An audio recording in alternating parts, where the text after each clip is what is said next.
Tepat ya, kenapa beda roti itu teksturnya tuh beda-beda maksudnya gitu ya. Pertama nih ya, ini roti yang fluffy itu ya, jadi bikin roti itu memang macam-macam ya teman-teman. Aku spill aja nih ya, kalau kita sering baking kita beli roti di toko ya, yang toko roti yang udah terkenal kayak Holland Bakery gini ya. Nih rotinya ada yang jenis dia fluffy begini kan, kalau ditekan dia tuh kembali lagi, ditekan kembali lagi ya. Ini rotinya pun empuk semua tuh kan, teksturnya gimana ya. Ini pakai tepung yang beda tentunya, yang bener-bener kualitas tepungnya mantap lah ya. Oke, ada juga ya yang lebih padat nih. Kalau aku ya pernah pengalaman, itu beda tepung beda hasilnya teman-teman, serius ya, beda tepung beda hasilnya tuh. Ini lebih padat guys, enggak terlalu fluffy tapi dia lebih padat ya. Tapi ini mungkin tepungnya sama ya, dan tuh ya ini lebih padat, itunya juga dalamnya juga lebih rapet ya. Kalau ini kan lebih fluffy banget gitu ya teman-teman, tuh bisa beda gini kan hasilnya ya, bisa beda. Ini cenderung berserat itu kayak kapas ya. Siapa yang suka bikin roti yang cenderung kayak kapas-kapas gitu ya, kayak gini nih ya. Nah ini aku nge-review aja ya guys ya. Ini tepung roti roti yang cenderung dia lebih lebih kayak kapas, lebih fluffy. Kalau disobek itu kelihatan serat-seratnya itu kayak kapas. Ada orang yang bikin roti tuh pengen kayak gini banget ya idealnya. Aku juga pernah bikin roti pakai tepung ya, sesuatu lah tepungnya ya teman-teman ya, karena jenis tepung itu macamnya banyak, beda-beda hasilnya gitu. Dan ini pun juga kalau di toko-toko aku udah pernah juga ikutin cara bikinnya ya, kayak pakai pelembut gitu kan. Pelembutnya itu banyak banget jenisnya ya, pengempuk juga ada, pelembut juga ada ya kan. Nah juga pakai mesin sama yang nggak pakai mesin juga, pakai alat yang nggak pakai alat juga beda ya kan, pakai metode A B C juga beda. Jadi bener-bener teman-teman nggak cuma pakai bahannya doang ya, tapi tekniknya juga, metodenya juga ya. Pernah aku bikin tuh yang spong ya, metode spong tapi pakai tangan aja nggak pakai mesin, bisa lembut kayak kapas. Iya kayak kapas gini ya, aku pernah bikin juga gitu. Jadi tanpa pelembut pengempuk juga bisa, yang alami pakai kuning telur ya, pakai kuning telur, dan pilih terigunya juga yang bagus ya. Terigunya yang paling bagus ya, yang kalian ada di bahan toko kue beli aja gitu ya. Termasuk metode ada yang pakai spongdo ya, aku pakai spongdo teman-teman. Pokoknya banyak lah ya, jadi hasilnya akan berbeda. Yang kedua ini juga ada roti tapi dia lebih padat ya teman-teman.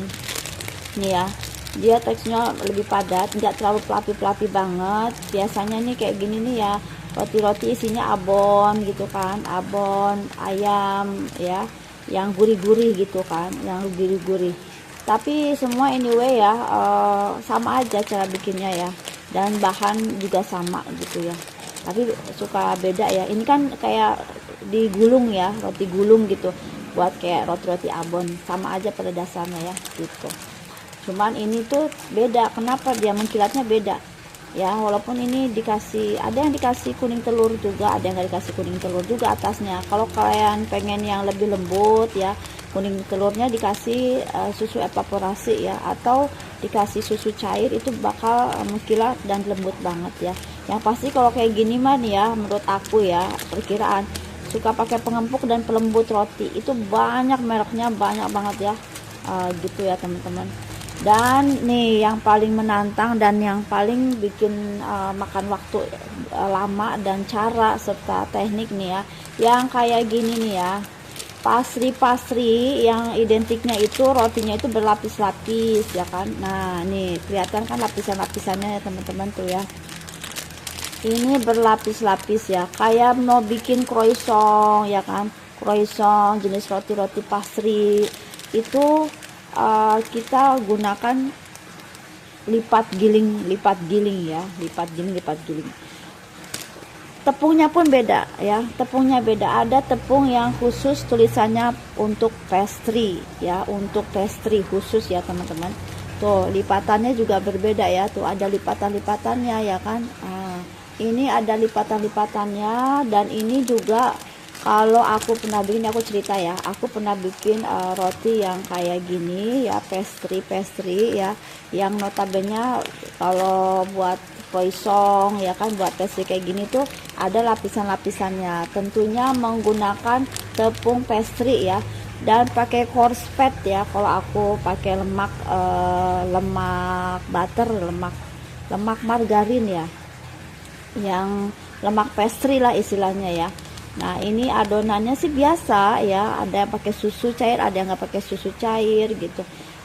Terus pakai butter, pakai apa namanya, ragi biasa gitu ya. Cuman proses pertama kita harus apa namanya, giling dulu ya kan, kasih butter, lapis kedua apa namanya, dikasih butter lagi. Terus sesudah itu kita taruh di freezer, ada yang taruh di chiller, di freezer ya. Pokoknya kalau aku bikin, aku giling, kasih butter dulu, aku bagi apa namanya, aku gulung 4, aku gulung 3, terus masukin ke chiller, kemudian aku keluarin lagi, digiling lagi, terus dilipat 4 atau lipat 3 ya, masukin lagi sampai 4 kali proses kayak gitu ya, keluar masuk kulkas itu sampai kurang lebih 4 kali, itu baru digiling lagi, lipat lagi, masuk kulkas, giling lagi, lipat lagi, masuk kulkas. Nah itulah yang bikin lipatan-lipatannya itu akan terlihat ya, akan terlihat jelas gitu, karena proses tadi itu keluar masuk kulkas dan giling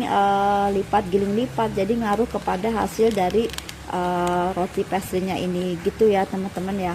Jadi memang kalau dibilang harga lebih tinggi wajar, karena bikinnya juga repot gitu ya, bikinnya juga prosesnya adalah gitu, waktu untuk prosesnya itu ada gitu ya. Tapi ini aku memang favorit banget ya, apalagi yang pastry coklat ini enak. Kalau beli biasanya 5, ini 4 sama yang satu gini yang nggak pakai coklat adonannya.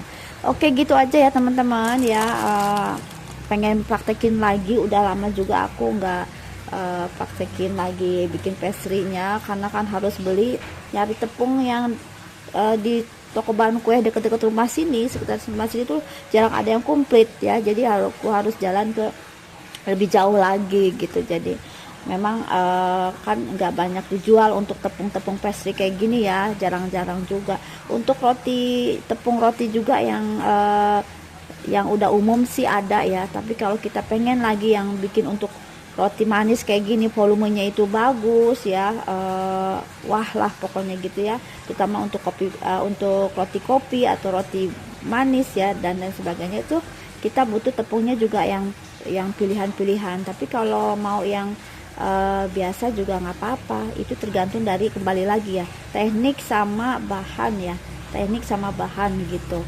Bahan campuran juga ngaruh sih, tapi kalau pengen yang alami-alami untuk pelembut ya, pengempuk pakai kuning telur aja gitu ya. Dan juga yang aku sering praktekin spongdol itu ya, pakai spongdol itu ampuh juga sih, walaupun terigunya yang sejuta umat gitu ya misalnya ya, nggak apa-apa, nggak ngaruh.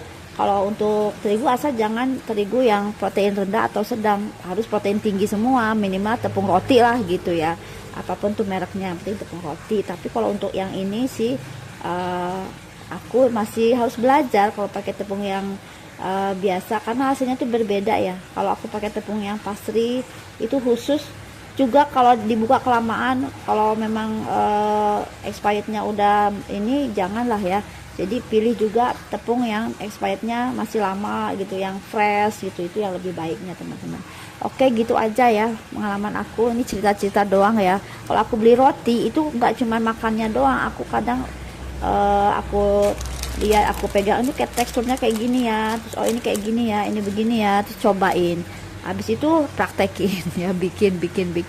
Oke, terima kasih teman-teman yang udah nonton, semoga review aku bisa juga jadi pembelajaran buat kita yang kepengen baking ya. Jadi memang Holland Bakery ini aku dari dulu banget, sejak udah lama ya, sejak aku kecil ya, ini langganan lah, sampai sekarang udah tua aku masih suka ya. Kadang kalau lagi lewat tuh pengen roti, tetap beli gitu kan.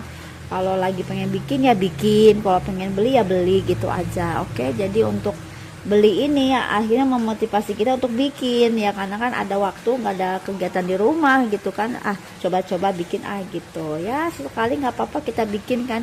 Dan kita beli juga nggak apa-apa, sama-sama lah, kadang beli kadang bikin gitu.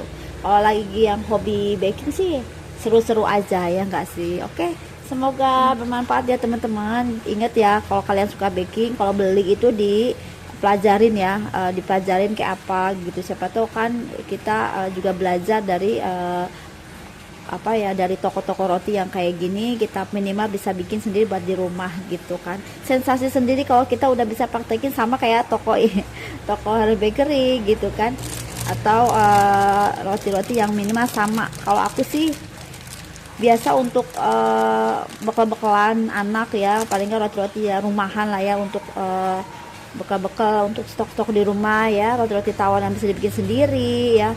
Memang kalau bikin nyampe sini harus butuh waktu ya teman-teman, butuh waktu banget ya. Kecuali untuk bikin roti-roti kayak gini mah bisa seharian juga, 1 2 3 jam 4 jam udah kelar gitu ya. Tapi kalau yang ini memang seringnya aku pakai metode taruh di chiller atau freezer semalaman gitu kan. Jadi biar lipatan-lipatan itu wah banget gitu ya. Oke, semoga bermanfaat. Sampai ketemu lagi di review-review produk lainnya.